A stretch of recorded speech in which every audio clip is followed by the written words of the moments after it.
Reactivity series and electrochemistry SSLC കെമിസ്ട്രിയുടെ 3rd chapter. ഈ ചാപ്റ്ററിലെ എല്ലാ important പോയിൻറ്സും ഇതിന് തൊട്ട് മുൻപ് ഇതേ പ്ലേലിസ്റ്റിലുള്ള വീഡിയോയിൽ ആഡ് ചെയ്തിട്ടുണ്ട്. ഈ വീഡിയോയിലൂടെ നമ്മൾ പഠിക്കാൻ പോകുന്നത് ഈ ചാപ്റ്ററിൽ ടെക്സ്റ്റ് ബുക്കിൽ തന്നിട്ടുള്ള ആക്ടിവിറ്റി ക്വസ്റ്റ്യൻസും അതുപോലെ തന്നെ കുറച്ച് എക്സ്ട്രാ പ്രോബ്ലംസുമാണ്. ടെക്സ്റ്റ് ബുക്ക് ആക്ടിവിറ്റീസിൽ ആദ്യം തന്നിട്ടുള്ളൊരു ക്വസ്റ്റ്യൻ ഇതാണ്: 4 ടെസ്റ്റ് ട്യൂബുകളിലായി zinc sulphate, iron sulphate, copper sulphate, ഇവിടെ ഒരെണ്ണം വിട്ടുപോയിട്ടുണ്ട്, സിൽവർ നൈട്രേറ്റ് എന്നീ ലായനികൾ എടുത്തിരിക്കുന്നു. ഇവയിൽ ഓരോന്നിലും ഓരോ ഇരുമ്പാണി മുക്കി വയ്ക്കുന്നു എന്നുമിരിക്കട്ടെ. ഏത് ടെസ്റ്റ് ട്യൂബിൽ താഴ്ത്തി വെച്ച ഇരുമ്പാണിയിലാണ് നിറവ്യത്യാസം ഉണ്ടാകുന്നത്? അവിടെ നടക്കുന്ന രാസപ്രവർത്തനം എന്ത്? നിങ്ങളുടെ ഉത്തരം സാധൂകരിക്കുക. ക്വസ്റ്റ്യനിൽ തന്നിരിക്കുന്ന സിറ്റുവേഷനെ നമുക്ക് ഈ രീതിയിൽ ഡയഗ്രാം വെച്ച് റെപ്രസെൻറ്റ് ചെയ്യാം. Zinc sulphate solution, iron sulphate, copper sulphate, silver nitrate. ഈ സൊല്യൂഷൻസിലോട്ട് ഒരു ഇരുമ്പാണി ആണ് ഡിപ്പ് ചെയ്തിരിക്കുന്നത്, അയൺ ആണ് കിടക്കുന്നത്.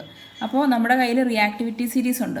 ഈ റിയാക്ടിവിറ്റി സീരീസിൽ ഇവിടെ ഉള്ള എലമെൻറ്റ്സ് അല്ലെങ്കിൽ മെറ്റൽസിനെ ഞാൻ മാർക്ക് ചെയ്തിട്ടുണ്ട്. സിങ്ക്, അയൺ ആണ് ഡിപ്പ് ചെയ്തിരിക്കുന്നത്, പിന്നെ കോപ്പർ, സിൽവർ.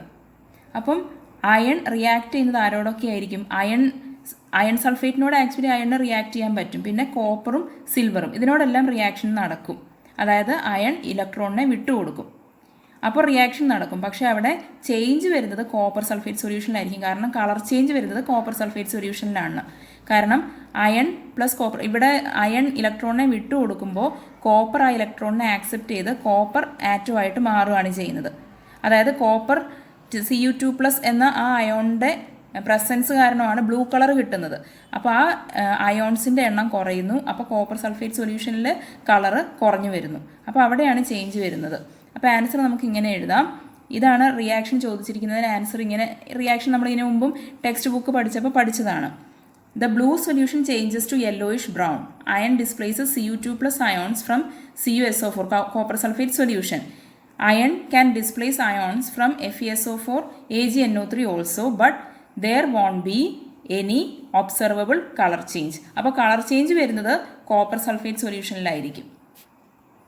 ഇനി നമുക്ക് സെക്കൻഡ് ക്വസ്റ്റ്യൻ ഒന്ന് ഉരുകിയ പൊട്ടാസ്യം ക്ലോറൈഡ് ലായനി എന്നിവയിലൂടെയുള്ള വൈദ്യുത വിശ്ലേഷണം താരതമ്യം ചെയ്യുക.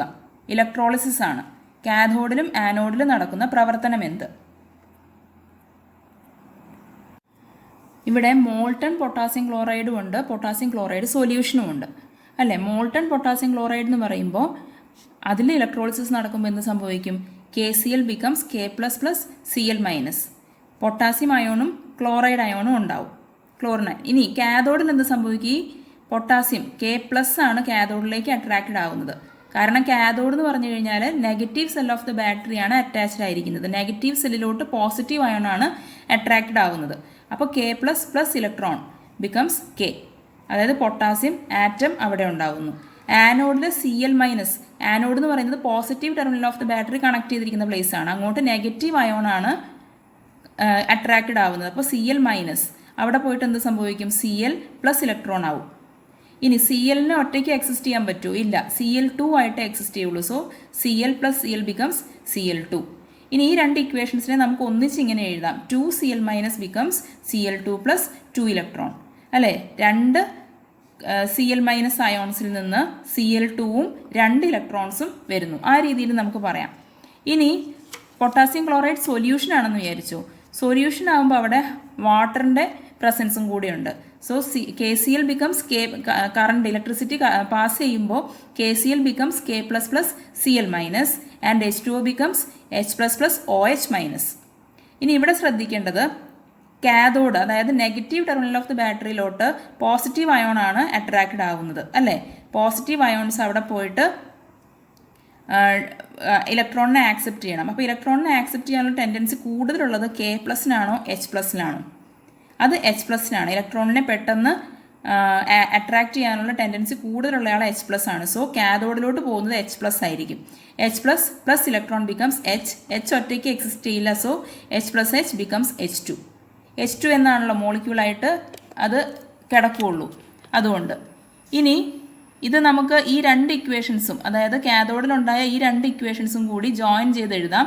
അതായത് 2H++2 ഇലക്ട്രോൺ ബിക്കംസ് H2 അങ്ങനെ എഴുതാം. ഓക്കെ. ഇനി ആനോഡിൽ എന്താ സംഭവിക്കുക? ആനോഡിൽ നെഗറ്റീവ് ഇലക്ട്രോൺസ് ആണ് അട്രാക്റ്റഡ് ആവുക. ഇവിടെ 2 നെഗറ്റീവ് ഇലക്ട്രോൺസ് ഉണ്ട്, Cl- ഉണ്ട്, OH- ഉണ്ട്. ഇതിൽ ഇലക്ട്രോണിനെ വിട്ടുകൊടുക്കാൻ കൂടുതൽ ടെൻഡൻസി ഉള്ള ആൾ Cl- ആണ്. So Cl- goes to anode and Cl- becomes Cl+ electron. Okay. Cl ഒറ്റയ്ക്ക് എക്സിസ്റ്റ് ചെയ്യില്ല, മോളിക്യൂൾ ആവുമ്പം അത് Cl2 ആയിട്ടാണ് എക്സിസ്റ്റ് ചെയ്യുന്നത്. That means Cl+ Cl becomes Cl2. ഇത് നമുക്ക് ഈ രീതിയിലും റെപ്രസെൻറ്റ് ചെയ്യാം. 2Cl becomes Cl2 + 2 electron. ഇനി നമുക്ക് ടെക്സ്റ്റ് ബുക്കിലെ 3rd ക്വസ്റ്റ്യൻ നോക്കാം. സിൽവർ നൈട്രേറ്റ് ലായനി, മഗ്നീഷ്യം സൾഫേറ്റ് ലായനി, സിൽവർ ദണ്ട്, മഗ്നീഷ്യം റിബൺ എന്നിവ നൽകിയിരിക്കുന്നു. ഇവ ഉപയോഗിച്ച് ഗാൽവനിക് സെൽ എങ്ങനെ ക്രമീകരിക്കാം? കാഥോഡിലും ആനോഡിലും നടക്കുന്ന രാസപ്രവർത്തനങ്ങൾ എഴുതുക. നമുക്ക് തന്നിരിക്കുന്ന കാര്യങ്ങൾ വെച്ച് ഇങ്ങനെ ഡയഗ്രാം വരച്ച് റെപ്രസെൻ്റ് ചെയ്യാൻ പറ്റും. അതായത് മഗ്നീഷ്യം സൾഫേറ്റ് ഉണ്ട്, സിൽവർ നൈട്രേറ്റ് ഉണ്ട്. ഇതിലോട്ട് നമുക്ക് ഡിപ്പ് ചെയ്യാനുള്ളത് എന്തൊക്കെയാണ്? മഗ്നീഷ്യം റോഡുണ്ട്, അല്ലെങ്കിൽ മഗ്നീഷ്യം റിബൺ ഉണ്ട്, സിൽവറിൻ്റെ റോഡുണ്ട്. അപ്പോൾ ഇതാണ് കാഥോഡും ആനോഡുമായിട്ട് വർക്ക് ചെയ്യുന്നത്. ഇവിടെ ആനോഡും കാഥോഡും എങ്ങനെയാണ് നമ്മൾ സെലക്ട് ചെയ്യുക? ഇലക്ട്രോൺ വിട്ടുകൊടുക്കുന്ന ആളാണ് ആനോഡ്, ഇലക്ട്രോൺ ആക്സെപ്റ്റ് ചെയ്യുന്ന ആൾ കാഥോഡ്.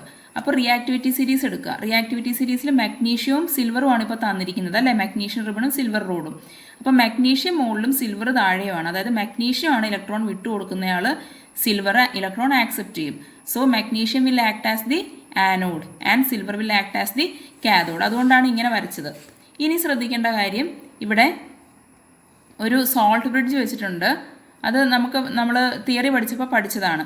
ഇനി ഇലക്ട്രോൺ ഫ്ലോ എങ്ങനെയായിരിക്കും? ഇവിടെയാണ് ആനോഡിലാണ് ഇലക്ട്രോണിനെ വിട്ടുകൊടുക്കുന്നയാൾ, ഇത് ഇലക്ട്രോണിനെ ആക്സെപ്റ്റ് ചെയ്യുന്നയാൾ. So electron will flow from anode to cathode. ഇത്രയും കാര്യങ്ങളാണ്. ഇനി ഇവിടെ ആനോഡിൽ എന്താണ് റിയാക്ഷൻ നടക്കുന്നത്? മഗ്നീഷ്യം ആണല്ലോ ഡിപ്പ് ചെയ്തിരിക്കുന്നത്. Magnesium will release electron, magnesium will become Mg2++ 2 electron. ഇനി സിൽവറോ, അതായത് കാഥോഡിൽ എന്ത് സംഭവിക്കും? Ag+ ആണ്, Ag++ electron becomes Ag. Silver ion Ag2+ ആയിട്ടാണ് എക്സിസ്റ്റ് ചെയ്യുന്നത്. So Ag2++ 2 electron becomes Ag. ഇനി നമുക്ക് എക്സ്റ്റെൻഡഡ് ആക്ടിവിറ്റീസ് എന്ന ടെക്സ്റ്റ് ബുക്കിൽ തന്നിട്ടുള്ള ഈ പോർഷനിൽ നിന്ന് ക്വസ്റ്റ്യൻസ് ചെയ്യാം. ഇവിടെ ഫസ്റ്റ് ക്വസ്റ്റ്യൻ വായിക്കാം. കോപ്പർ സൾഫേറ്റ് ലായനിയിൽ 2 കാർബൺ തണ്ടുകൾ താഴ്ത്തി വയ്ക്കുക. ലായനിയിലൂടെ വൈദ്യുതി കടത്തിവിടുക. ഏത് ഇലക്ട്രോഡിലാണ് നിറമാറ്റം ഉണ്ടാകുന്നത്? ആനോഡിലോ അതോ കാഥോഡിലോ? കോപ്പർ സൾഫേറ്റ് ലായനിയുടെ നീല നിറത്തിന് എന്തെങ്കിലും മാറ്റം ഉണ്ടാകുന്നുണ്ടോ? ഇവിടെ നടക്കുന്ന മാറ്റങ്ങളുടെ രാസസമവാക്യങ്ങൾ എഴുതുക. കോപ്പർ സൾഫേറ്റിൻ്റെ ഇലക്ട്രോളിസിസ് നമ്മൾ ടെക്സ്റ്റ് ബുക്കിൽ തിയറി പഠിച്ചപ്പോൾ പഠിച്ചതാണ്.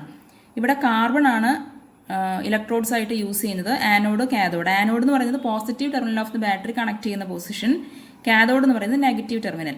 ഇനി കോപ്പർ സൾഫേറ്റിലോട്ട് കറണ്ട് പാസ് ചെയ്യുമ്പോൾ എന്താ സംഭവിക്കുന്നത്? CuSO4 become Cu2++ SO4 2-. ഇതിൽ പോസിറ്റീവ് അയോൺസ്, അതായത് Cu2+ എന്ന് പറയുന്ന അയോൺ എങ്ങോട്ട് പോകും? കാഥോഡിലോട്ടാണ് അട്രാക്റ്റഡ് ആവുക. കാരണം പോസിറ്റീവ് അയോൺസ് അട്രാക്റ്റഡ് ആവുന്നത് നെഗറ്റീവ് ടെർമിനൽ ഓഫ് ദി ബാറ്ററിയിലോട്ടായിരിക്കും. സോ ഇവിടെ Cu2+ ആണ് കാഥോഡിലോട്ട് പോകുന്നത്. കാഥോഡിൽ എന്ത് സംഭവിക്കും? Cu2++ 2 electron becomes Cu.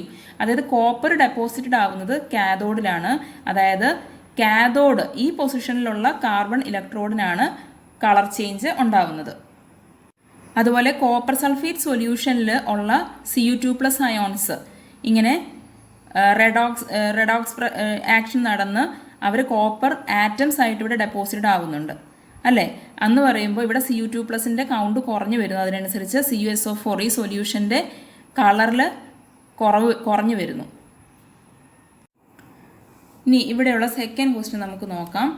Acid ചേർത്ത കോപ്പർ സൾഫേറ്റ് ലായനിയെ വൈദ്യുത വിശ്ലേഷണം, അതായത് ഇലക്ട്രോളിസിസ് ചെയ്താൽ ആനോഡിൽ ഓക്സിജൻ ലഭ്യമാകും. എന്തെല്ലാം ക്രമീകരണങ്ങളാണ് ഇതിനായി ഒരുക്കേണ്ടത്? കാരണം ആസിഡ് ചേർത്തിട്ട് ഉള്ള കോപ്പർ സൾഫേറ്റ് ലായനിയാണ്. കാഥോഡിൽ നിക്ഷേപിക്കപ്പെടുന്ന മൂലകം എന്തെന്ന് കണ്ടെത്തുക. ഇവിടെ ക്വസ്റ്റ്യനിൽ പറഞ്ഞിട്ടുണ്ട് ആസിഡിഫൈഡ് കോപ്പർ സൾഫേറ്റ് ആണെന്ന്. അപ്പോൾ റിയാക്ടിവിറ്റി വളരെ കുറഞ്ഞ ഒരു റോഡേ യൂസ് ചെയ്യാൻ പാടുള്ളൂ, ഒരു എലമെൻറ്റിൻ്റെ റോഡേ യൂസ് ചെയ്യാൻ പാടുള്ളൂ. അതുകൊണ്ട് തന്നെ പ്ലാറ്റിനം ഇലക്ട്രോഡ്സ് യൂസ് ചെയ്യാം എന്നുള്ളൊരു ഓപ്ഷൻ വയ്ക്കാം. ഇനി ഇവിടെ എന്താ സംഭവിക്കുക?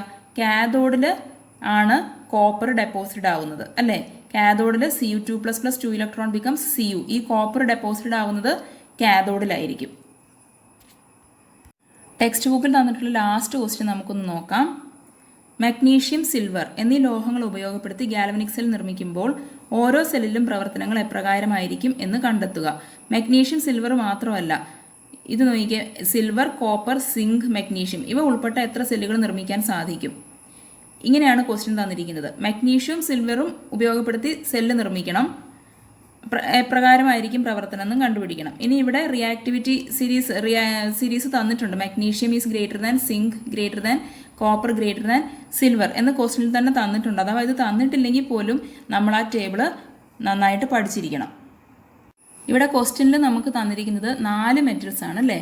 Magnesium, zinc, copper, silver. ഈ റിയാക്ടിവിറ്റി സീരീസ് ഈ ഒരു ഓർഡർ നമുക്ക് തന്നിട്ടുണ്ട്. ഇനി ഇതിൽ നിന്ന് എത്ര സെൽസ് ഉണ്ടാക്കിയെടുക്കാൻ പറ്റുമെന്ന് ആലോചിച്ച് നോക്കാം. മഗ്നീഷ്യവും സിങ്കും ഒരു കോമ്പിനേഷൻ എടുക്കാം, മഗ്നീഷ്യം കോപ്പർ എടുക്കാം, മഗ്നീഷ്യം സിൽവർ എടുക്കാം.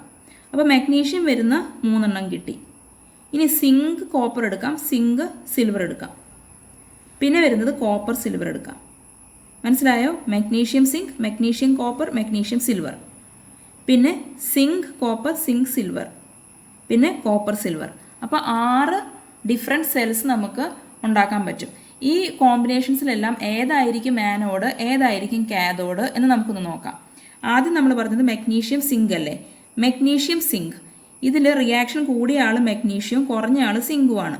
സോ റിയാക്ടിവിറ്റി കൂടുതലെന്ന് പറഞ്ഞു കഴിഞ്ഞാൽ ഇലക്ട്രോണിനെ വിട്ടുകൊടുക്കും. മഗ്നീഷ്യം ഇലക്ട്രോണിനെ വിട്ടുകൊടുക്കും, സിങ്ക് ഇലക്ട്രോണിനെ ആക്സെപ്റ്റ് ചെയ്യും. So magnesium will act as the anode and zinc will act as the cathode. ഇനി ആനോഡിൽ ഇലക്ട്രോൺ വിട്ടുകൊടുക്കുന്നു, മഗ്നീഷ്യം ബിക്കംസ് Mg2++2 ഇലക്ട്രോൺ. കാഥോഡിൽ ഇലക്ട്രോൺ ആക്സെപ്റ്റ് ചെയ്യുന്നു, സിങ്ക് 2++2 ഇലക്ട്രോൺ ബിക്കംസ് Zn. ഇനി അടുത്ത കോമ്പിനേഷൻ മഗ്നീഷ്യവും കോപ്പറുമാണ്. ഇവിടെ മഗ്നീഷ്യമാണ് റിയാക്ടിവിറ്റി കൂടിയ ആൾ, അത് ആനോഡാവും. Magnesium Mg becomes Mg2++2 electron. ഇനി കോപ്പർ കാഥോഡായിട്ട് ആക്ട് ചെയ്യും, Cu2++2 ഇലക്ട്രോൺ ബിക്കംസ് Cu. ഇനി അടുത്ത കോമ്പിനേഷൻ മഗ്നീഷ്യവും സിൽവറുമാണ്. ഇവിടെയും മഗ്നീഷ്യമാണ് റിയാക്ടിവിറ്റി കൂടിയ ആൾ, ആനോഡാവുന്നത് മഗ്നീഷ്യമാണ്. സെയിം റിയാക്ഷനാണ് ഇവിടെയും സംഭവിക്കുന്നത്. സിൽവറിന് Ag2++2 ഇലക്ട്രോൺ ബിക്കംസ് Ag എന്നാവും. ഇനി അടുത്തത് സിങ്കും കോപ്പറുമാണ്. സിങ്കും കോപ്പറും വരുമ്പോൾ സിങ്ക് ആണ് റിയാക്ടിവിറ്റി കൂടിയ ആൾ. So zinc will function as the anode and copper will work as the cathode. അപ്പോൾ zinc becomes Zn2++2 electron and Cu2++2 electron becomes Cu. ഇതായിരിക്കും കാഥോഡിൽ ഉണ്ടാവുന്ന റിയാക്ഷൻ. ഇനി സിങ്കും സിൽവറും എടുക്കുകയാണ്. സിങ്കും സിൽവറും എടുക്കുമ്പോൾ സിങ്ക് ആണ് more reactive. So zinc will function as the anode. So zinc becomes Zn2++2 electron and at the cathode Ag2++2 electron becomes Ag എന്ന് വരും. ഇനി last combination കോപ്പറും സിൽവറും.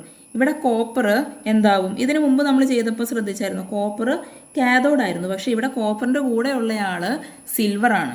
എന്ന് പറഞ്ഞാൽ കോപ്പറാണ് more reactive than silver. So copper will release electron. That means copper in this combination it will function as the anode. അത് ശ്രദ്ധിക്കണം. So copper becomes Cu2++2 electron and silver becomes Ag2++2 electron becomes Ag. ഇതായിരിക്കും ഇത് കാഥോഡിലെ reaction, ഇത് ആനോഡിലെ reaction. ഇനി നമുക്ക് 2 extra ക്വസ്റ്റ്യൻസും കൂടി നോക്കാം. ഇവിടെ ഒരു ഫിഗർ തന്നിട്ടുണ്ട്. ഒരു മെറ്റൽ റോഡ് ഒരു മെറ്റൽ സൊല്യൂഷനിൽ ഡിപ്പ് ചെയ്തിരിക്കുന്നു. ഇനി ഇവിടെ റിയാക്ഷൻസ് തന്നിട്ടുണ്ട്. Magnesium 2+ Mg2++2 electron and Zn2++2 electron becomes Zn. ഇതാണ് ഇവിടെ നടക്കുന്ന റിയാക്ഷൻ എന്ന് പറഞ്ഞിട്ടുണ്ട്. ഇനി ക്വസ്റ്റ്യനിൽ പറഞ്ഞിരിക്കുകയാണ് a displacement reaction is here. Which is the metal rod used here? If copper rod is used, is displacement reaction possible? അതായത് ഇവിടെ ഒരു ഡിസ്പ്ലേസ്മെൻറ്റ് റിയാക്ഷൻ നടക്കുന്നുണ്ട്.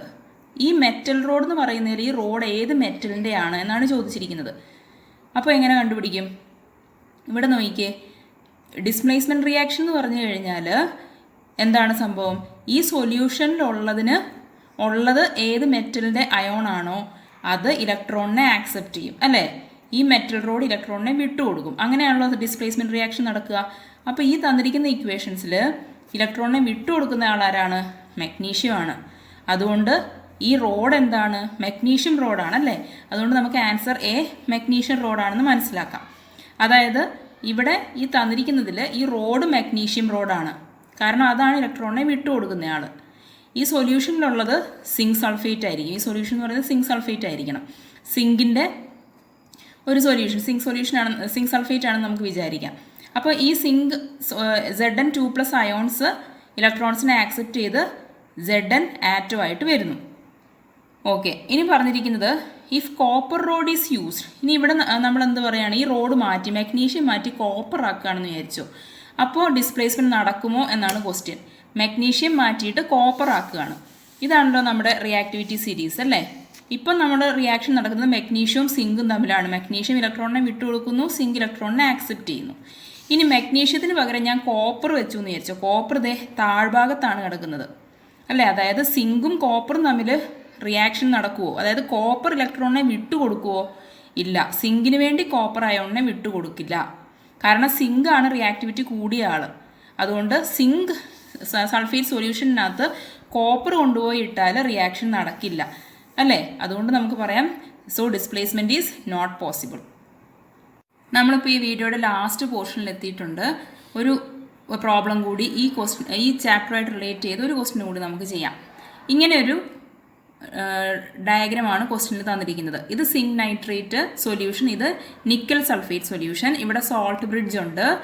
ഇനി ഇവിടെ ഒരു എ എന്ന് പറയുന്ന ഒരു മെറ്റൽ റോഡ് ഡിപ്പ് ചെയ്തിട്ടുണ്ട്. ഇവിടെ ബി എന്ന് പറയുന്ന ഒരു മെറ്റൽ റോഡ് ഡിപ്പ് ചെയ്തിട്ടുണ്ട്. ഇങ്ങനെയാണ് കാണിച്ചിരിക്കുന്നത്.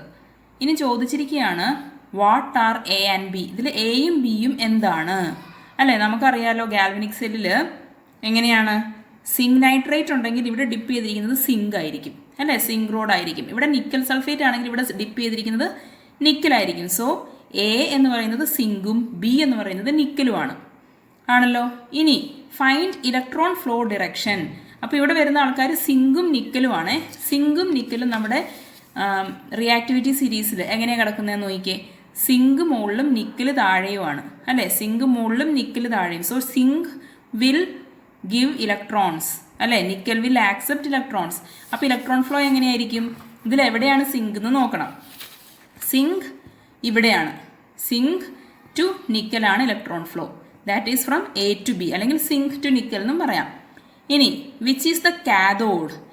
ഗാൽവനിക് സെല്ലിൽ ഇലക്ട്രോൺ വിട്ടുകൊടുക്കുന്നയാൾ ആനോഡും ഇലക്ട്രോൺ ആക്സെപ്റ്റ് ചെയ്യുന്നയാൾ കാഥോഡും. So which is the cathode. ഇവിടെ ഇലക്ട്രോൺ വിട്ടുകൊടുക്കുന്നത് സിങ്കും ആക്സെപ്റ്റ് ചെയ്യുന്നത് നിക്കലുമാണ്. So cathode is nickel. ഇനി ക്വസ്റ്റ്യൻ ചോദിച്ചിരിക്കുന്നത് write the equation of redox reaction. അപ്പോൾ സിങ്കും നിക്കലുമാണ്. സിങ്ക് ഇലക്ട്രോണിനെ വിട്ടുകൊടുക്കുന്നു, നിക്കൽ ഇലക്ട്രോണിനെ ആക്സെപ്റ്റ് ചെയ്യുന്നു. അപ്പോൾ നമുക്ക് റെഡോക്സ് റിയാക്ഷൻ്റെ ഇക്വേഷൻ എങ്ങനെ എഴുതാം? Zinc is giving 2 electrons. So Zn becomes Zn2++ 2 electrons at the anode. Nickel Ni2+ plus 2 electrons becomes nickel at the cathode. ഇത് രണ്ടും കൂടി ഒന്നിച്ച് എഴുതിയാലോ ഈ 2 ഇലക്ട്രോൺ എന്നുള്ള കൺസെപ്റ്റ് അവിടുന്ന് മാറ്റാം. അപ്പോൾ Zn plus Ni2+ becomes Zn2+ plus Ni. അപ്പോൾ റെഡോക്സ് റിയാക്ഷൻ്റെ ഇക്വേഷനായി. So this is the answer. Thanks for watching and thanks for subscribing.